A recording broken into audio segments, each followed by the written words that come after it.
আসসালামু আলাইকুম everyone, welcome back to রোজিনার কিচেন। আজকে অনেক সিম্পল ওয়েতে ঘরে থাকা কিছু অল্প উপকরণে ফ্রাইড রাইস রান্না করব। ভাবলাম রেসিপিটা আপনাদের সাথে শেয়ার করি। এখানে ঘরে যা কিছু ছিল, যেমন কিছু সবজি ছিল, ফুলকপি ছিল, একটু গাজর ছিল, টমেটো ছিল, পেঁয়াজ, কাঁচামরিচ, এগুলো দিয়ে করব।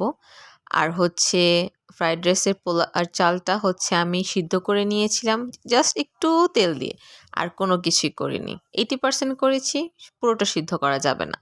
অন্যদিকে আমি চুলায় কড়াই বসে একটু তেল দিয়ে ফুলকপিটাকে সুন্দর করে একটু ভেজে নিচ্ছি। আর ফ্রাইড রাইসের সবজিগুলো যেহেতু প্রথমে ভাজতে খুব ভালো করে জানেন, তারপর ফুলকপিগুলো উঠিয়ে আমি গাজর, কাঁচামরিচ দিয়ে হচ্ছে একটু ভেজে তারপর তার মধ্যে ডিম দিয়ে দিলাম দুটো। এই দুটো ডিম দিয়ে এটাকে সুন্দর করে আমি ভেজে নিব। তারপর হচ্ছে ভেজে রাখা ফুলকপিটা আমি এখানে অ্যাড করে দিব। আর হচ্ছে এখানে সুন্দর করে একটু ভেজে নিব। তারপর দেখুন রাইসটা মাশাআল্লাহ মাশাআল্লাহ কি সুন্দর ঝরঝরে হয়েছে।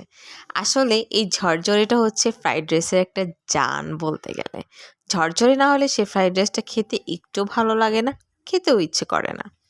এখানে আমি একটু স্বাদ মতো লবণ দিয়ে দিচ্ছি। যেহেতু আমার সবজি ভাজাতে একটু লবণ দেওয়া হয়েছিল, আপনারা তাই অবশ্যই পরিমাণ মতো দিয়ে দেবেন। আমার যতটুকু লাগে আমি ততটুকুই দিয়ে দিয়েছি। এখানে আমার কাছে যেহেতু গোলমরিচ গুঁড়োটা ছিল না, আমি ম্যাগি মশলাটা দিয়ে দিয়েছি। আর এখানে আমি দিয়ে দিচ্ছি লাইট সয়া সস। এখন দেখুন হয়ে গেল আমার ফ্রাইড রাইস রান্না।